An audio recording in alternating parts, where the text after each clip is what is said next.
Most anglers get into fly fishing, dreaming of dry fly eats, only to realize that like 80% of a fish's diet is underwater.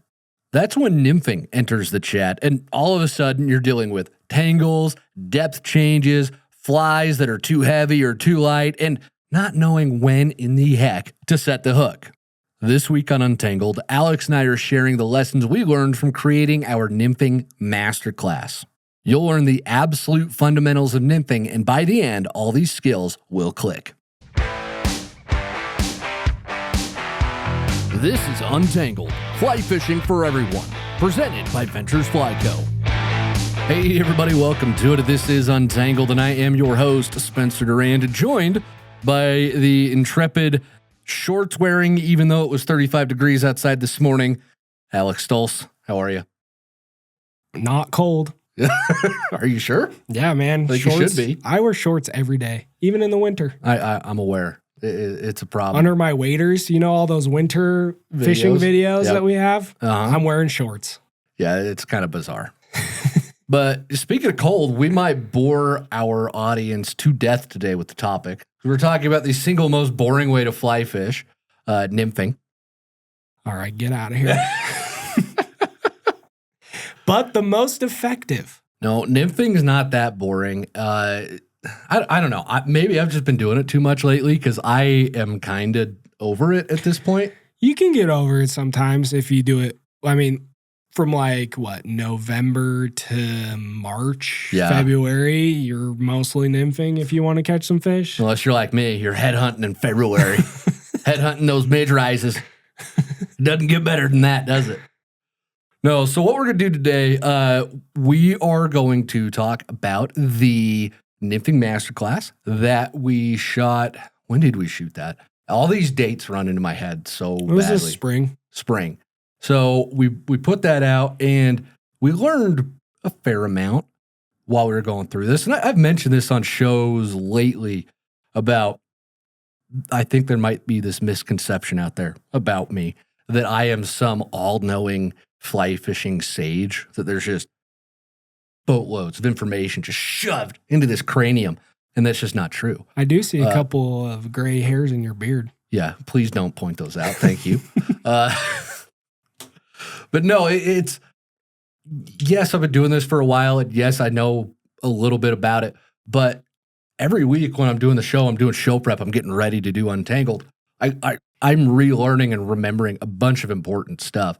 It is the same thing when we do our master classes where, yeah, we know it instinctively, but there's a difference between knowing it and then putting words to it and explaining it in a way that makes sense. That's the hardest part, too, is fly fishing is so visual that to be able to just stand in front of the camera and describe it with words, it takes a lot of effort for us to simplify it down to be able to explain it to a beginner, but also give enough insight and depth to it that it could help someone that's been nymphing for a really long time or whatever topic we're talking about. Exactly. So there's a lot that we learn every time we do one of those master classes, and we're going to share those insights with you guys today. And then coming up, we are going to answer a whole bunch of nymphing specific questions that we got from the school group.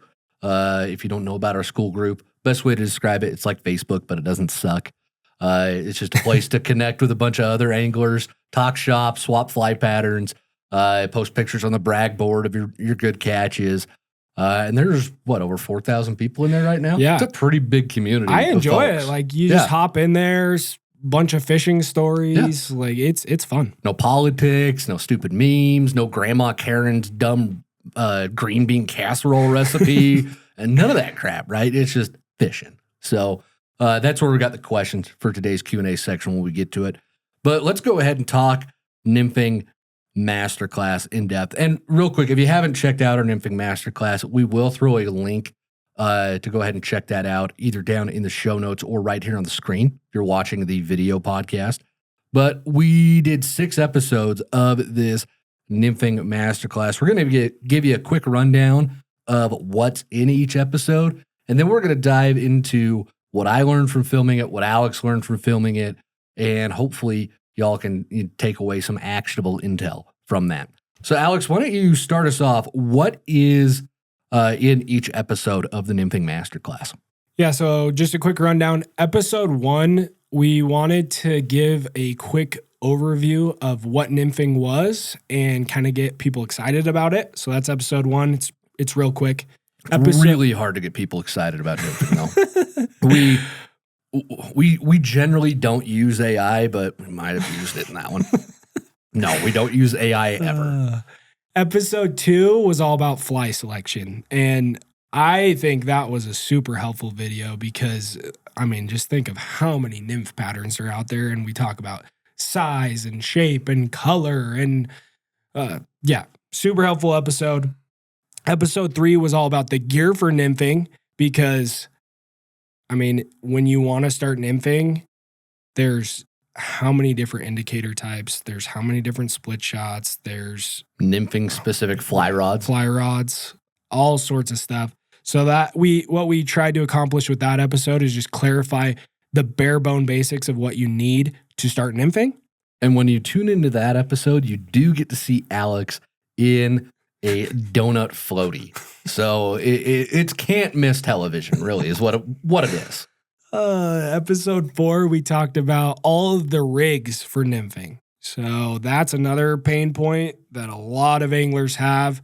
Is what knot should I use? How far away should my indicator be from my flies? Should I tie the tippet to the bend of the hook versus tags? All sorts. We tried to clarify all of that. And then episode 5 was all about casting and mending, so making your flies drift properly. And then episode 6. Oh, and episode 5, we also talked about, am I missing an episode here? No. You got it all. It was a 6 episode series. We talked about the strike zone. Yeah, I believe that's in the casting and presentation one. It's not?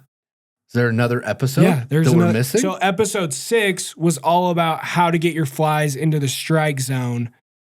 And then episode 7 there we go. Is our how we fish video all about nymphing. We did a challenge. I don't want to spoil the challenge. It was super fun.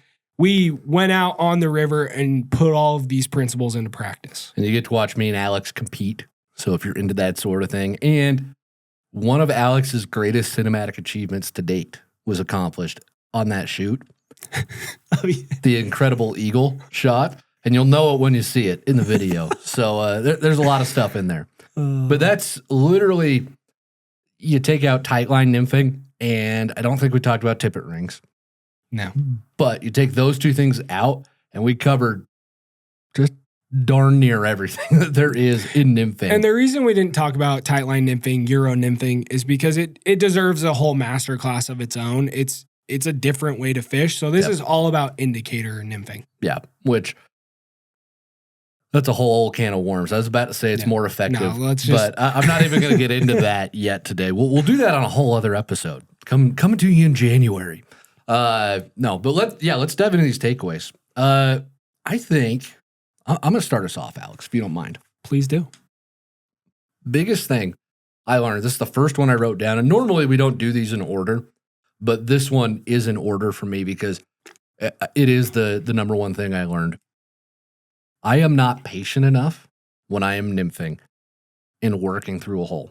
I'm generally not very patient with dry flies either, but with dry flies, usually you put it over a fish 4 or 5 times, and if they don't show any interest in it, you either switch the fly, change your leader length, maybe tweak your position a little bit, but it's over pretty quick, and it's so visual. You're seeing it, you're watching that happen, and you can quickly and easily diagnose what's going on with that. So I work through it quickly, but I don't feel as frustrated when it doesn't work out. But with nymphing, for whatever reason, I go through it so quickly. If they don't eat, and Alex, you can attest to this, if they don't eat on the first 3 or 4 drifts, and there's no fish in this hole, let's go.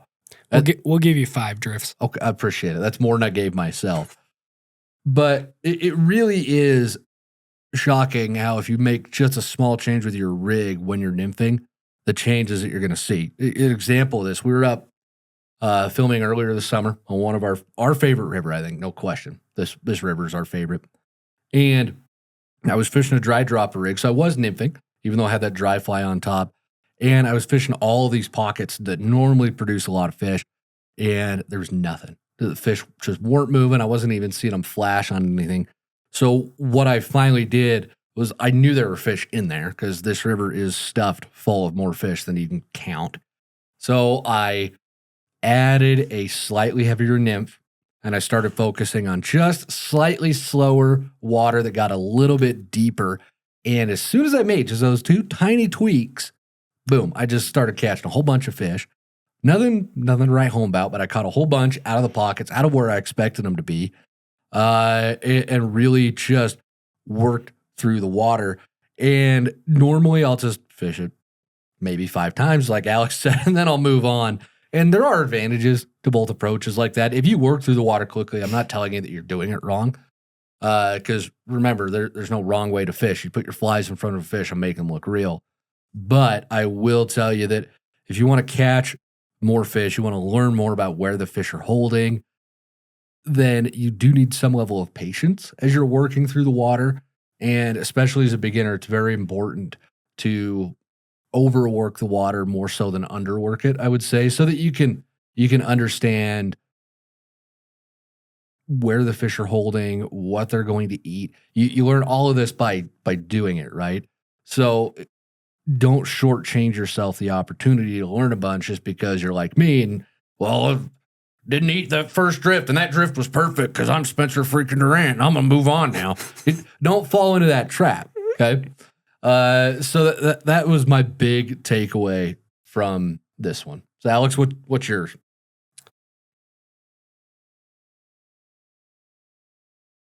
So leading up to the masterclass, writing the scripts, coming out with the outlines, all of that, we posted in the school group. We made some posts on YouTube, Instagram, and it surprised me that the number one pain point for people, like amongst all the comments and questions, was how to cast heavy nymph rigs.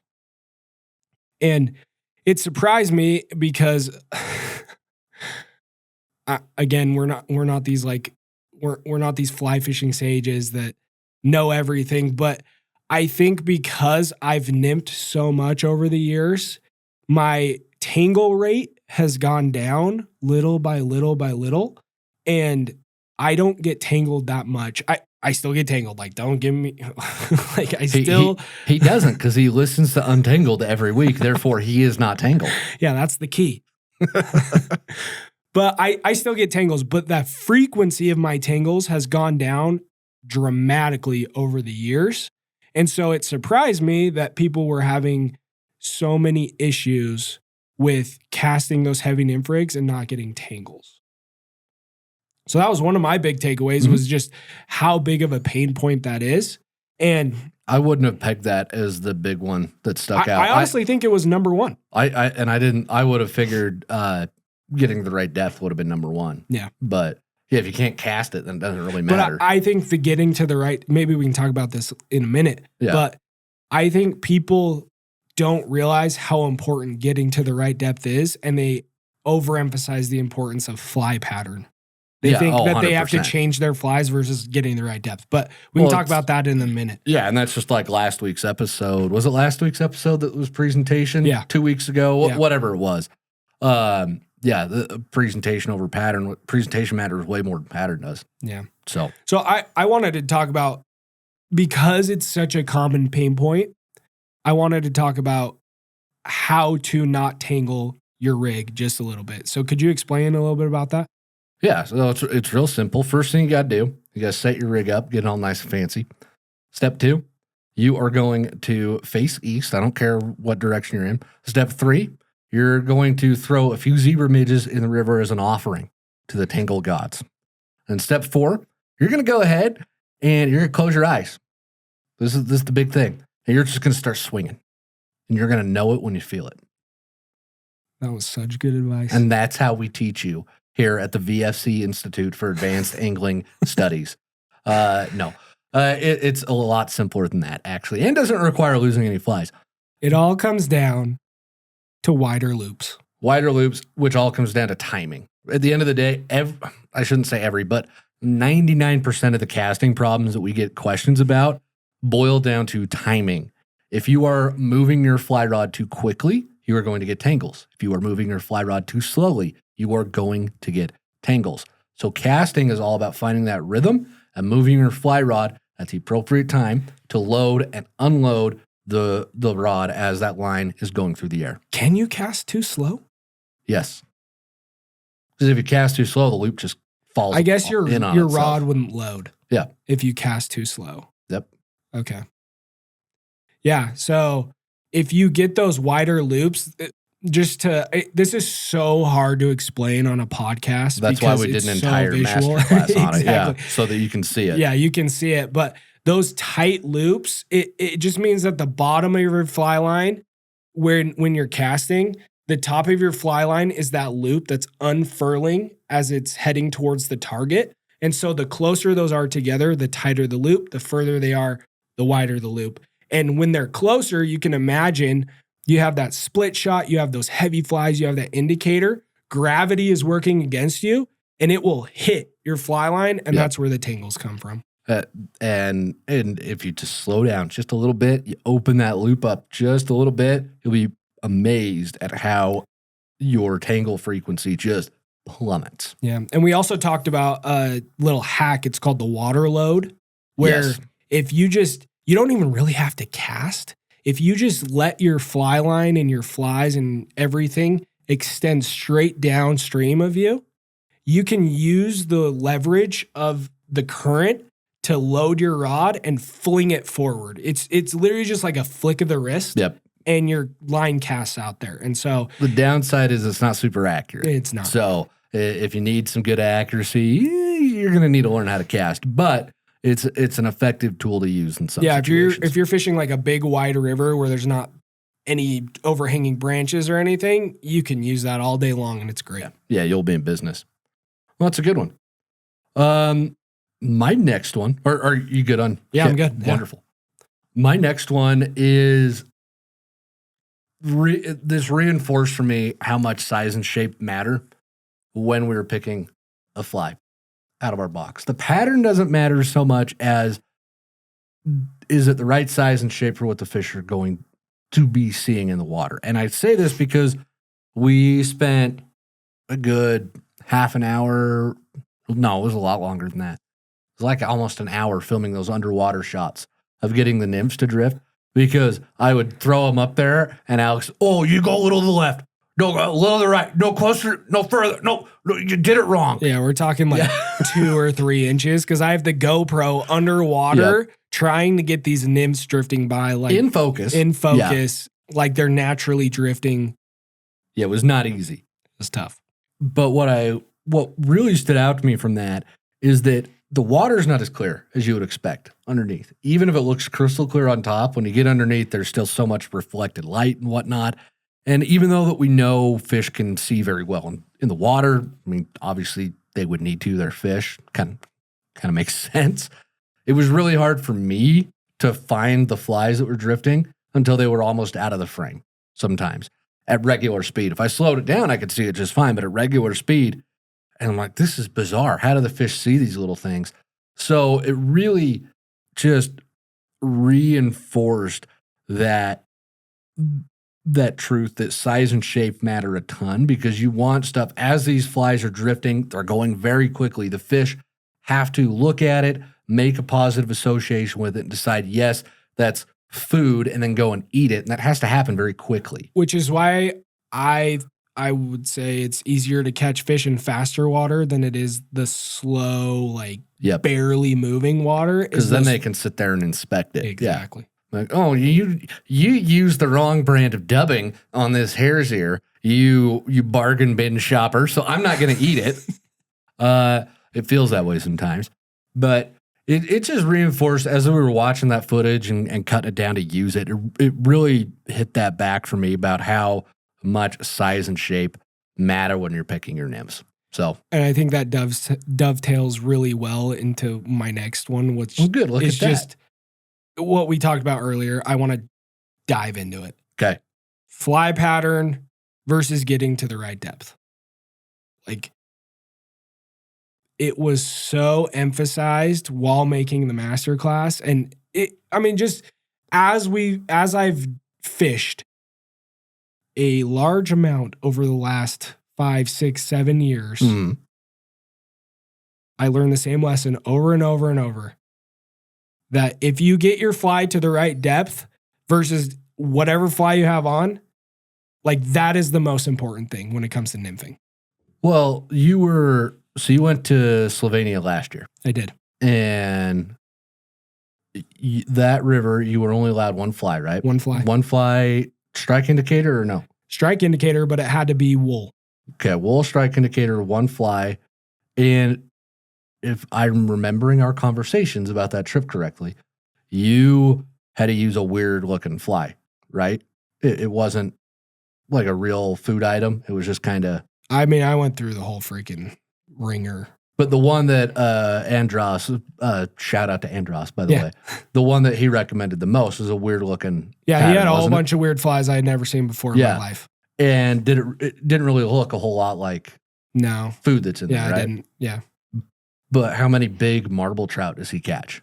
Yeah, he's pretty good. Yeah, he catches quite a few big marbles. I was a little jealous. So I think that's probably the clearest. And yes, I understand Slovenia, it's for marble trout, whoop-de-doo, Durant, this isn't relatable to me. No, it is relatable to you because that's just the clearest example that pops to mind. Alex is he's half a world away, fishing a river with fish he's never caught before. Yes, they're trout, but they're a different kind of trout.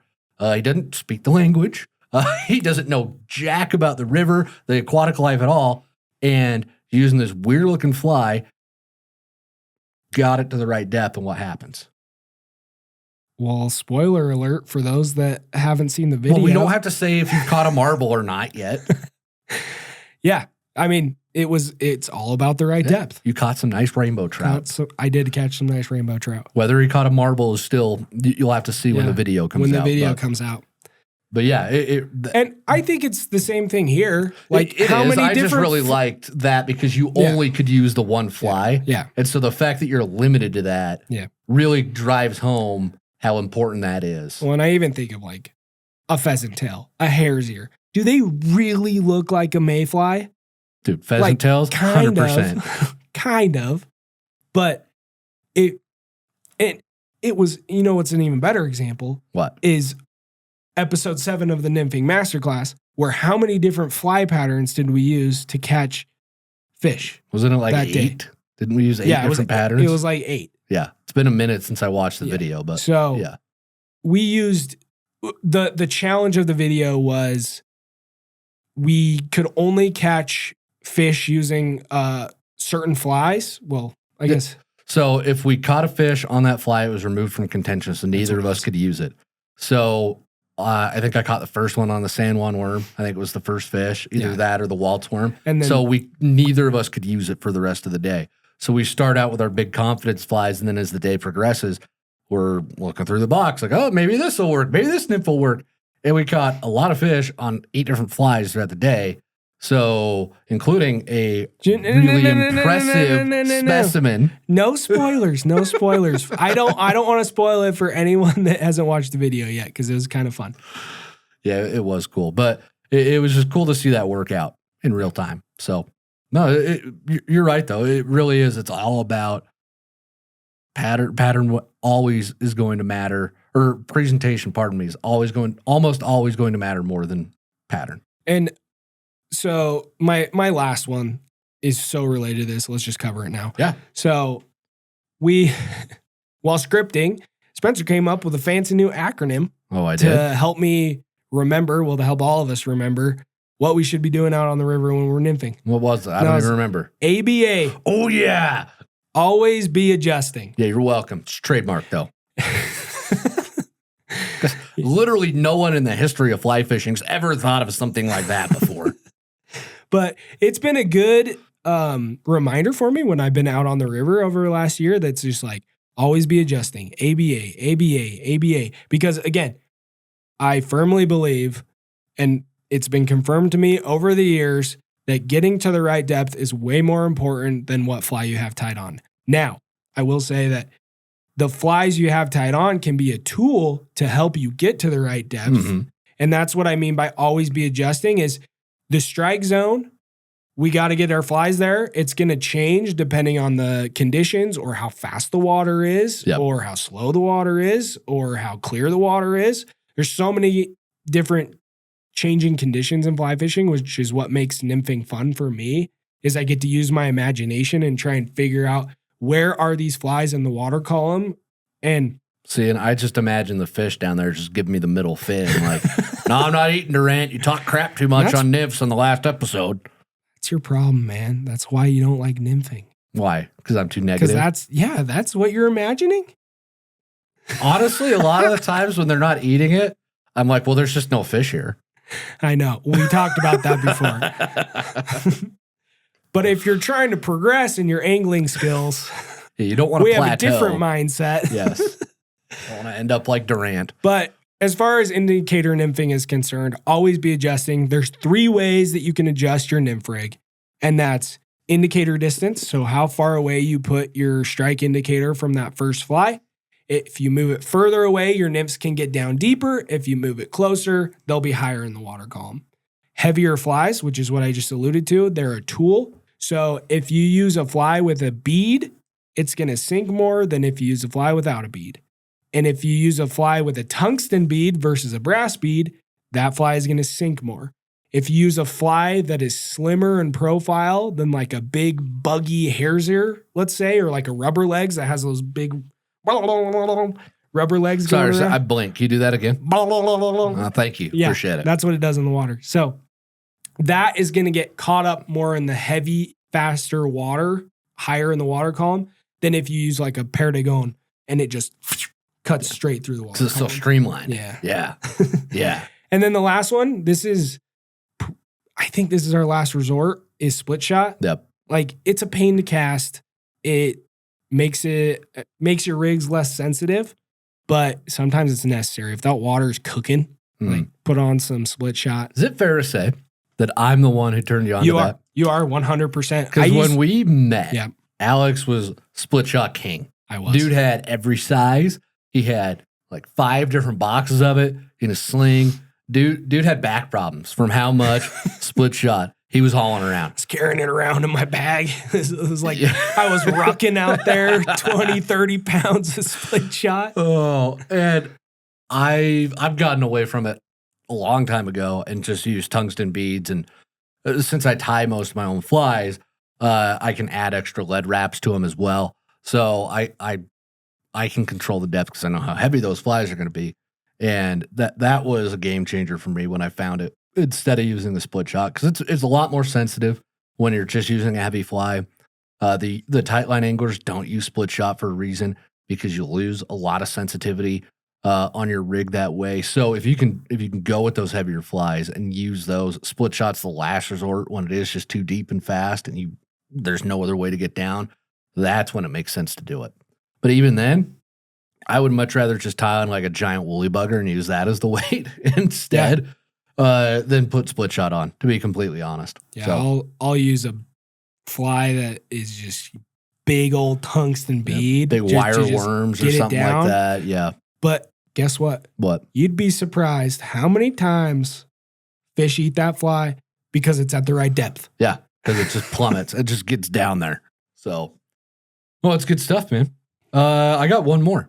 Okay. One more for us to wrap up this segment of the show. The last thing I would tell y'all to remember, this goes with the always be adjusting bit that Alex brought up, but your strike indicator moves around a whole lot more than you'd think on your leader. There was one day we were out filming. If you set it up wrong. Okay, you know what?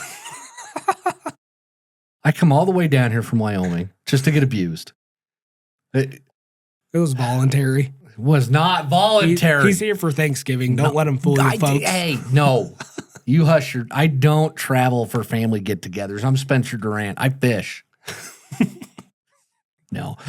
There was one day we were out filming, and my bobber kept sliding down my leader. Like a fat kid pushed down a water slide, man. Just greased up and shooting through that thing. I thought I had it cranked down tight enough that it wasn't going to move. but it turns out it wasn't. So I would drift, recast. Well, there must not be any fish here. Okay, we're going to move on. And then I'd reel my rig in to move to the next hole. And the bobber's like 2 inches above my top flat. Well, yeah, no wonder I didn't catch a fish because my nymphs are drifting in the first 6 inches of the water column. There's no fish hanging out right there. So remembering that they're going to slide around a lot and remembering that you need to consistently check that throughout the day and be very anal retentive about your depth and about your rig and paying attention to the rig and how it's reacting to the conditions. That's something else that gets overwhelming to think about when you're starting this out. And if you're very new to fly fishing, it's one more thing to think about, but it is one more thing on the checklist that you need to, when you're fishing, you're not catching any fish, you're trying to troubleshoot your way through it, step back, make sure the rig's set up properly too, because if it's not set up, if it's sliding down, even just a bit, just a slight change in either direction can impact your success rate. Yeah, if it slides down 2 feet, yeah, that could totally change things. Yeah, and you're going to end up not catching fish when you should have. Because depth is the most important part of nymphing. Yes, it is. We're going to keep coming back to it. Dude, I think that's going to go on our shirt. Yeah. Could you make a sound effect here? I will. Yeah. And I'll just replay it. Depth is the most important part of nymphing. Yeah. Put flies in front of fish, make them look real. Depth is the most important part of nymphing. Those are going on t-shirts. They'll be available at vfc.com. No. But jokes aside, this used to happen to me way more before switching over to the Oros indicators. Yes. I do think they've pretty much solved that issue.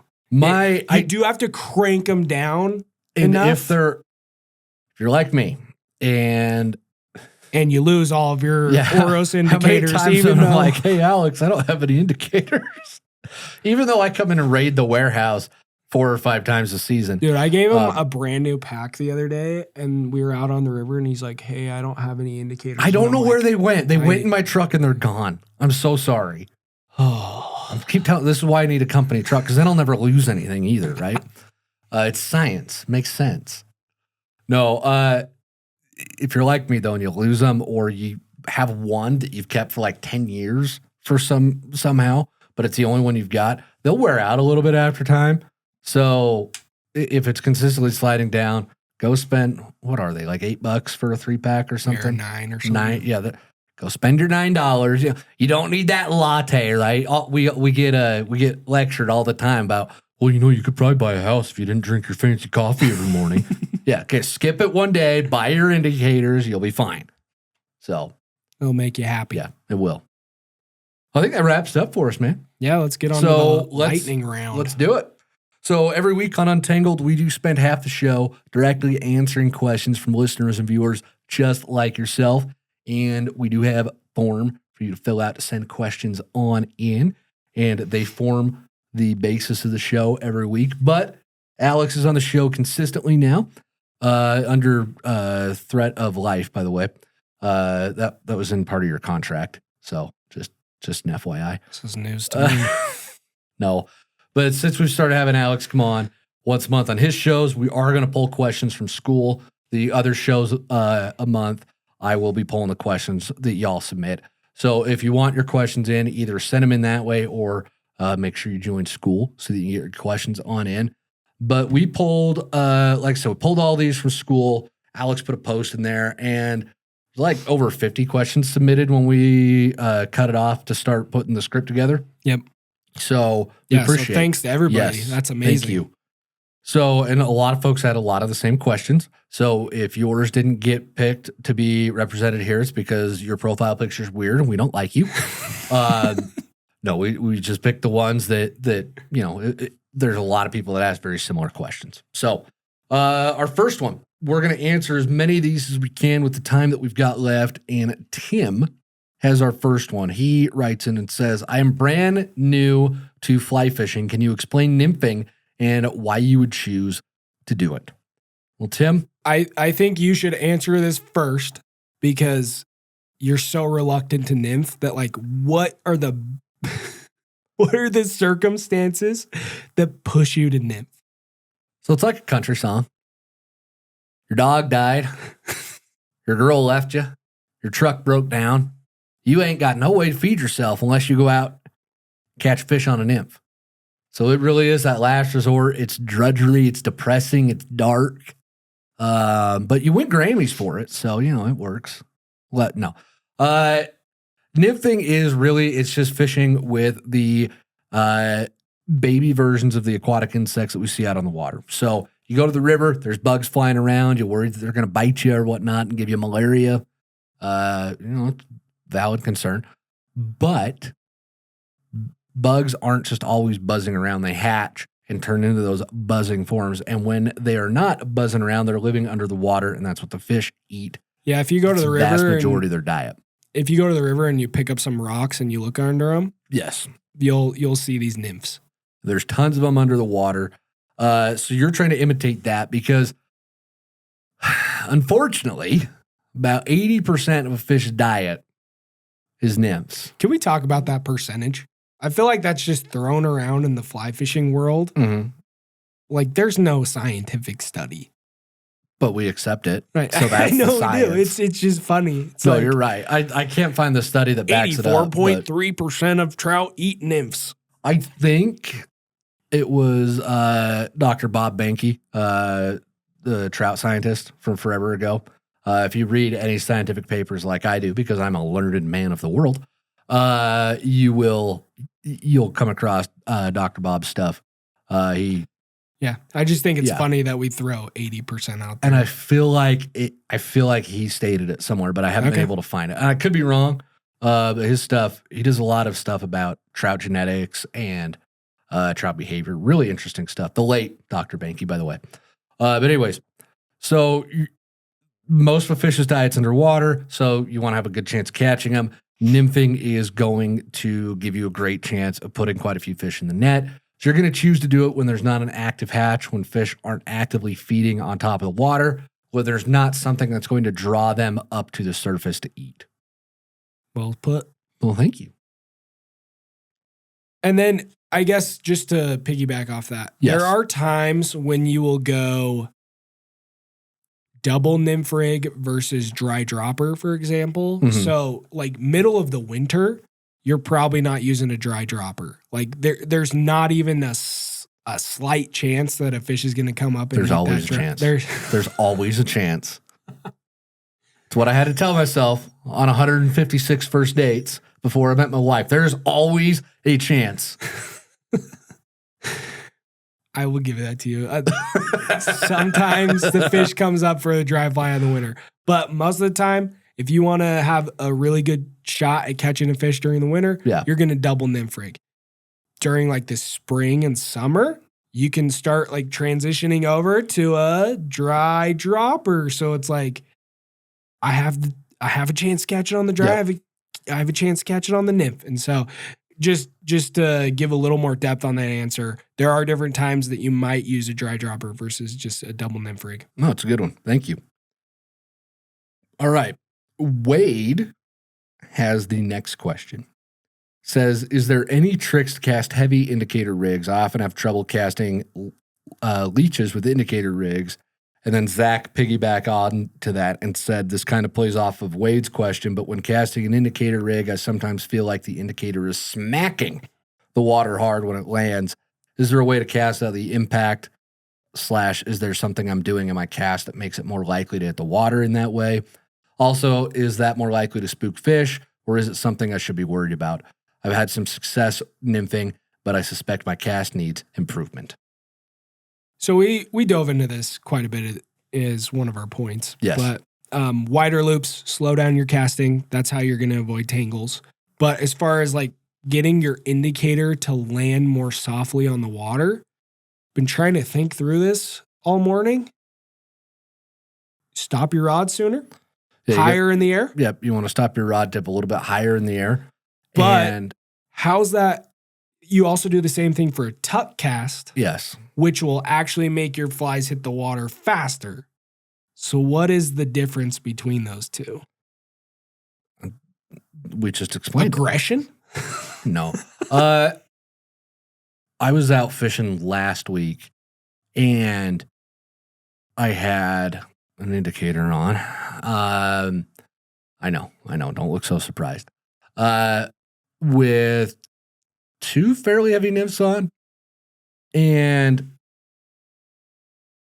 I was slapping the water pretty stinking hard in some instances. And what it really boiled down to, so I was thinking about this too, was I was just casting too hard. The rod's going to do the majority of the work for your fly cast. And I find that when the indicator starts slapping the water, when it starts hitting the water, is because I'm forcing the issue too much. I'm not just letting the rod do the work. Yes, you do want to stop your rod tip a little bit higher if you want to get that indicator not slap the water immediately. A roll cast can be very helpful with this because that'll help dissipate some of the energy a little bit. But just your standard overhead cast, just don't put as much juice on it, and that really should help. A little less zest. Yeah. Just attach, though. You still want that depth of flavor that you get, right? That's an inside joke within an inside joke right there. Shout out to anybody else who watches Chopped, right? But you do want to keep the enough power there, but just back off just a titch. So a little less power, rod tip, end it higher in the air so that it can just almost parachute down to the water. Perfect. Sweet. I'll read the next one. Wonderful. Caden, what rigs work best in faster water, and when should I use what rigs? Talk about a broad question. Yeah, I mean, I would say this is totally a common pain point for people is they get to riffles or just faster moving water.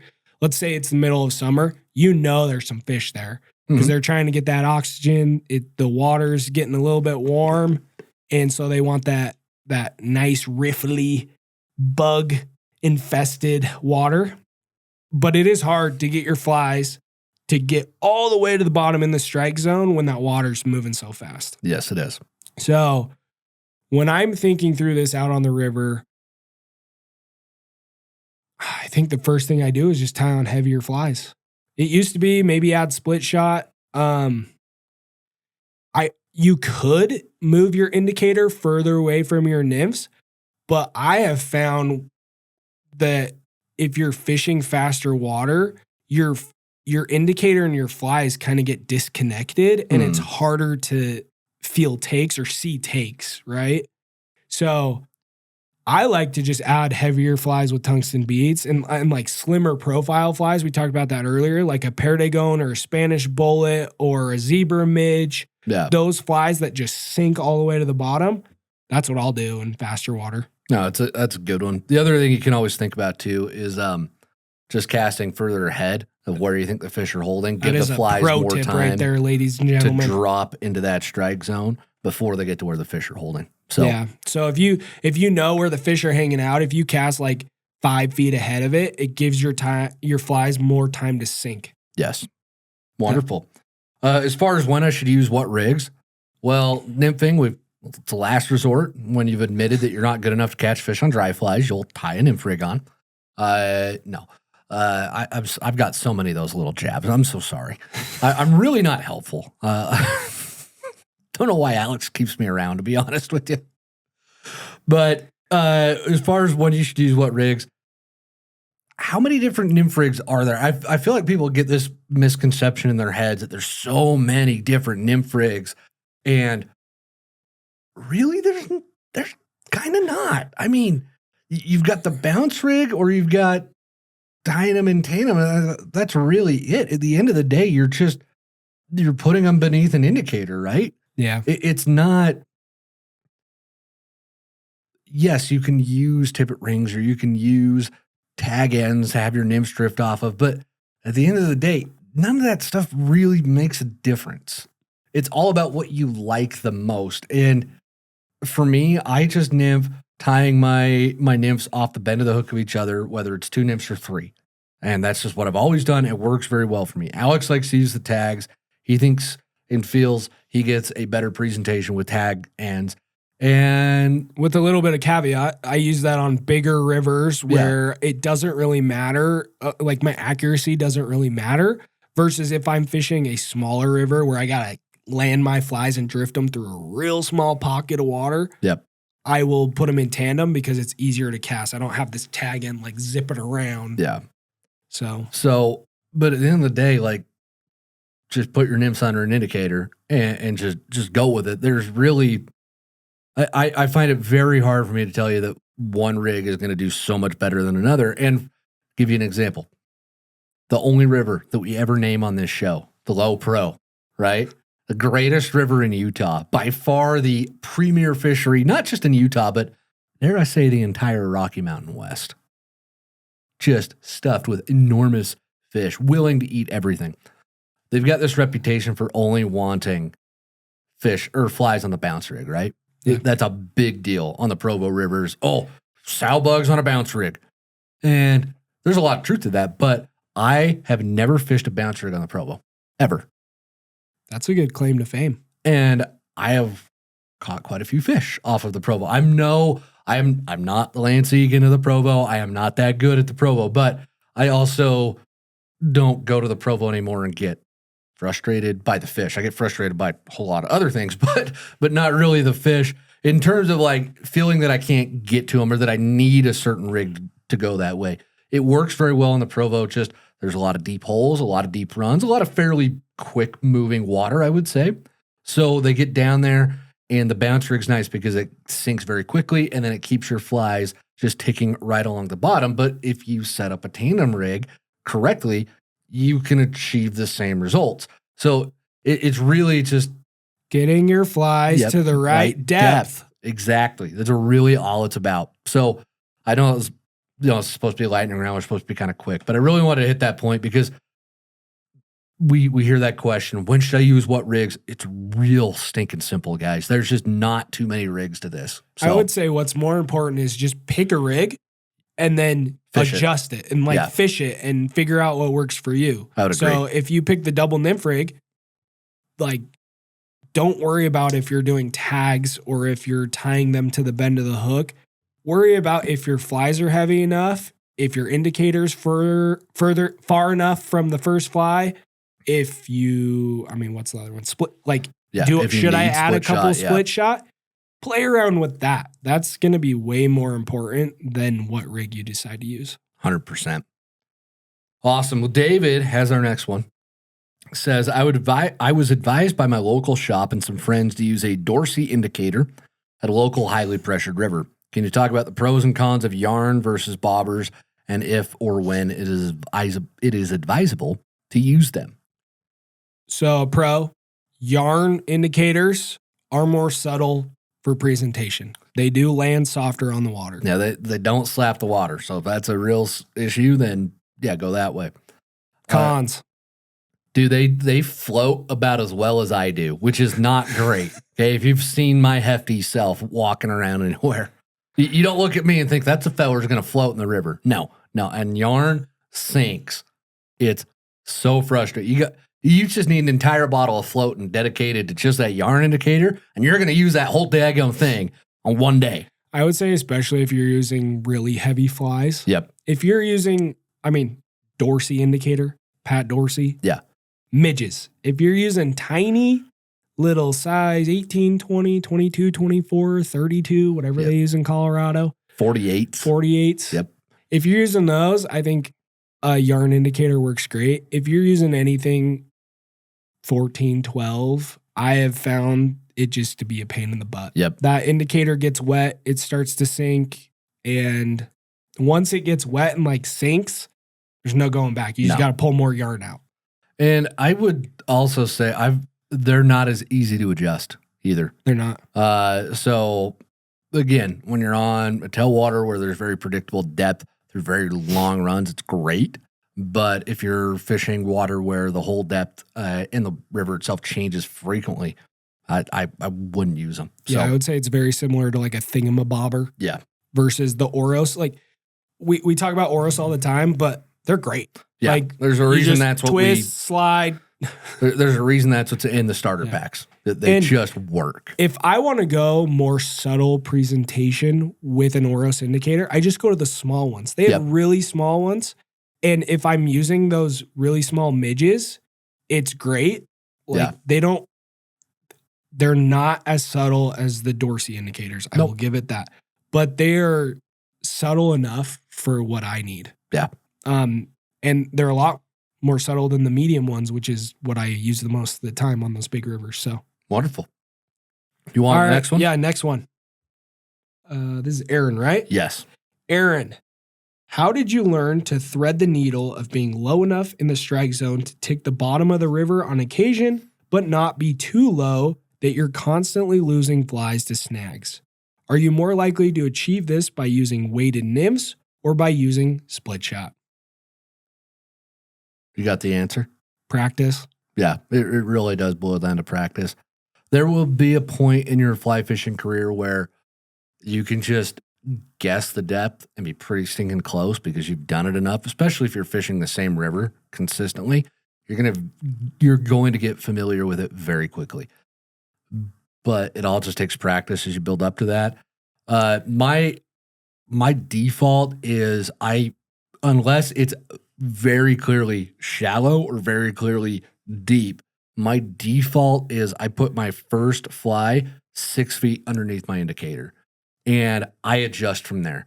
So I know that if I throw that out there, I'm not taking bottom, move it up another foot. It all comes to the range of adjustments that you make. But I start out at 6 feet. That's just a comfortable place for me to do it. And then I make smaller adjustments based on that. And then I end up hooking the bottom and snagging a lot less. Yeah. It doesn't have anything to do with unweighted versus weighted nymphs. It's just all about keeping them at the right depth and then making changes that aren't too drastic one way or the other until you finally get there. Agreed. And the river is going to give you feedback, which is great. I mean, Aaron's learned this. You can get snags on the bottom of the river. That means you're too deep.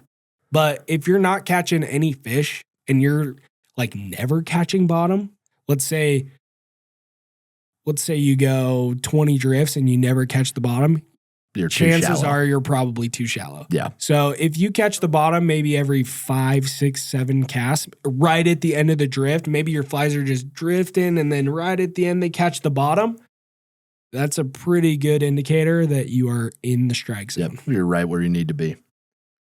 All right, Jeff's got our next one. Says, I'd like to hear your guys' take on fly positioning. I tend to prefer the heavier fly on bottom and a smaller fly off a tag 12 to 18 inches above the heavier fly. I know many pundits have a heavy fly above the smaller fly. Would appreciate your thoughts on the pros and cons of either setup. Thanks. So we touched on this a minute ago. I've never been in a situation where it mattered how that was set up. I just haven't. Let me tell you what I think through when I'm deciding where to put the bigger fly versus the smaller fly. Where do I want the smaller fly to be drifting? Mm-hmm. If I want the smaller fly to be drifting near the bottom by the big fly, that's when I will put the big fly first. Yeah. If I want the smaller fly, let's say it's like an unweighted emerger that I'm using as a nymph, and I want it a little bit higher in the water column, that's when I will use the heavier fly as the anchor fly. It's a really good way to think about it. Yeah. So, it really just comes down to where do you want it to be? And whether it's off a tag or not doesn't matter. It's just about where do you want those flies to be. I tend to err almost always on the side of putting the heavy fly first in the rig no matter what because it will cast a lot better when the heavy fly is first. How our fly rod's tapered, our fly line's tapered, our leader's tapered. If you put that heavier fly first, now your flies are tapered. Yep. So it's all just going to keep that beautiful taper. So I do it that way for that reason. It's just easier to cast. But there are plenty of times, especially right now, winter and fall, when I'll use a heavy egg or a heavy worm, and I'll get down, and that'll be my bottom fly. And then the top fly in that rig is a midge emerger of some sort.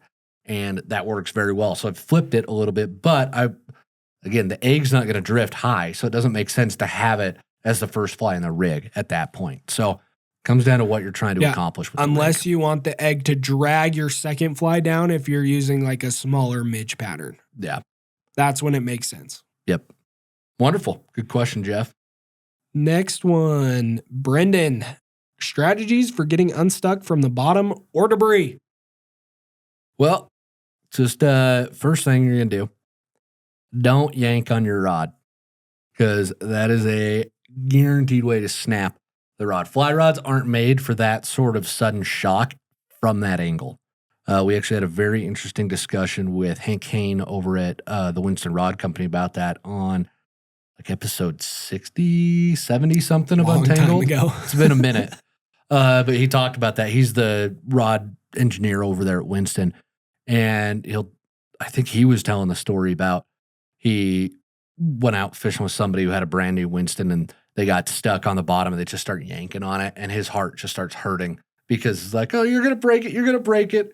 And I haven't broken a rod directly from doing that, but I've spoken with enough friends who work for some of the big rod companies, and they see a lot of broken rods coming to their repair shop that have been broken from just yanking it on a tree or on a rock or whatever. So what you want to do instead is point the rod straight at the snag and then just pull the line tight, and that will pop everything off clean.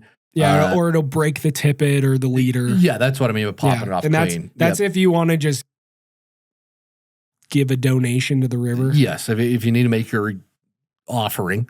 The other opportunity or option you've got is to try and get upstream of the snag and pull it out that way. That works pretty frequently. We just had to do that a couple weeks ago, huh? When I got my rowing my rowing marathon in. I had to back the boat up pretty significantly in pretty fast water so Alex could get a streamer my streamer. out. Yeah. But you think about it, your flies are drifting in, let's say there's a rock, and they get stuck going this way. If you keep pulling the direction that the flies came in under the rock, you're just going to make it worse. Yes. Yeah. So you want to get upstream of the direction that it came in and just pull it out, and they usually just pop free. Yeah, they usually do. But the downside to that, let's say you're fishing a real nice run and you go upstream, you could spook all the fish in the run. So that's when you might just break it off and just deal with it. Might be worth it. If that biggin's right there in the bottom of the run, might be worth it. And then if it's getting, you're losing a ton of flies, you're like, I can't sustain this. Just go start a fly company. And then you'll never run out of flies in your box ever, huh? Because we certainly never run low on flies. I wish that was the case. Well, I tried to raid the stash this morning, too, when we got here to film this. And we need those for Black Friday. I got slapped down. So, fun times. All right, Braden's got our next one. How do you go about setting your indicator depth in deeper water that you can't really tell the depth in? I think you covered this one, right? Just honestly, don't overthink it. Yep. Just put it 6, 7, 5 feet above that first fly. And then keep making adjustments until you get to the bottom. Always be adjusting. Yep. All right, last question. Arlo has got it. Any tips for nymphing in New Jersey? Just started and haven't caught a fish. I'm feeling pretty discouraged. Well, I'd be discouraged too if I was in New Jersey. I'm not going to lie. What do you got against New Jersey? You ever been there? No. Yeah, well, so you go there and you'll understand. I don't think it's that bad. No, it's not as bad as Delaware or New anybody York, from New Jersey who's listening, light them up in the comments. Light them up, giving you permission. I don't even think people who live in Jersey like it. Let's be real. It's not like, oh, yeah, you don't hear anybody talk, I'm moving to New Jersey. No, we're moving to wherever. Wyoming? Hey. Wyoming's not real, okay? We've been there.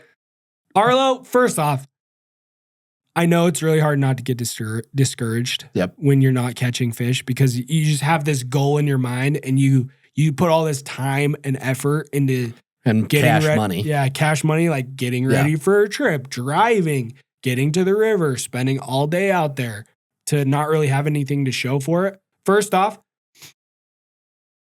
every cast counts. You're leveling up your skills. Like, you don't have that fish to show for it, but you are leveling up. So remember that when you're out there. And then second, lucky for you, these aren't just tips, nymphing tips that we've talked about today. They don't just apply to the Western United States or Wyoming or Montana or, I don't know, What's somewhere in the Midwest that this would work for? Iowa. Yeah, it only works for those states. So I can see why you're discouraged. Yep. Jokes aside. All of these principles, everything you learn in the Nymphing Masterclass apply to anywhere that you are nymphing. So I would say go watch the Nymphing Masterclass. Yes. Keep putting in the reps, keep at it, and you're going to catch some fish. You will. So thank you to everybody who sent questions in at school, and thanks to everybody who continues to send questions in via the link down in the show notes as well. Keep sending those on in. I'm going to keep cranking out content for you guys. We got some really exciting stuff planned for 2026. In the school group particularly. And here on Untangled too. Yeah, that's true. There's going to be some monumental things going on. So definitely keep those questions coming on in because we need them. And just like we do every single week, we are not quite done. We are going to end this show with the Live Real Life moment. Every week, we share a story and picture from folks who are out there on the water living real life. We love to see the different things y'all are getting up to and to share partner stories because that's what VFC is here for. That's what Untangled is here for, is to help y'all live real life. And this week's Live Real Life moment is super embarrassing for me because I forgot to write the name down of the feller who sent it in. Eli, there we go. Got the name. I'm so sorry, Eli.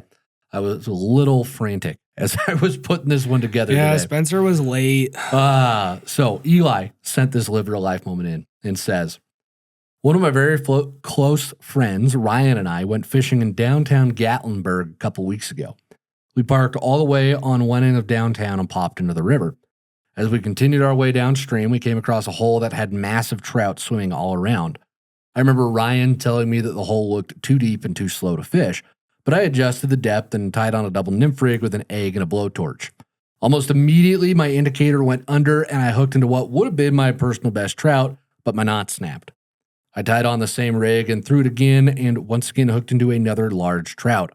I actually landed this one and both Ryan and I were super excited that we finally landed a fish. Ryan saw what he needed to see and he started throwing into the hole as well. But that's when we started hearing some rustling coming from our left. At first, we thought that there were some other fishers that were wading upstream like us, but when we looked to our left, we were greeted by a black bear who was rummaging through some leaves. We backed away from the hole until the black bear crawled back into the storm drain that he crawled out of. After this, we started throwing in the hole again, but made sure to keep a strong distance between us and the storm drain the bear crawled in. Ryan eventually landed the biggest fish of the day right around this hole, but if there's any lesson I learned from this trip, stay away from storm drains in downtown Gatlinburg. That's crazy. Yeah, that's some Western level stuff right there. So getting accosted by the bears. He probably was just admiring your fly flinger if you were fishing with one. If not, he was probably wondering why you aren't using a fly flinger. So, another safety tip there. You want to avoid bears, get a fly flinger. Yeah, we never see bears. No, we don't. We certainly never see grizzly bears. No, it's a wonderful story, Eli. Thanks so much for sending that in, man. Appreciate you a ton. Had to bring up the grizzly bear, man. You're going to get me fired up. Out of nowhere the other night, this joker texts me a picture of a grizzly bear. This is what we saw. No, we saw a bear of undetermined species. Apparently black bears can be brown. Yes, they can. This guy. Oh, my goodness. Okay, you know what? We're going to be done. I just want to say one last thing. My favorite part of that story, you know why he caught that fish? Why? Because he got his nymphs to the right depth. Yes, he did. All right, over and out. Live real life. Appreciate it. And thanks, everybody, for being here. Listening, watching the whole show. It means a ton to us. And if you'd like to help us out even more, you can go ahead and rate and subscribe to the show wherever you're listening to it. If you're on Spotify, iTunes, iHeartRadio, I think we're on there. Amazon podcasts. We're on Amazon? Yeah. Dude, we're big time. Look at that. YouTube. Yeah. But smash that like button. Smash that subscribe. Smash that like. And then, evangelize for VFC a little bit. Tell everybody about us. Preach the good word of VFC to everybody. But until next week, everybody, get out on the water, enjoy yourselves, don't freeze, and live real life.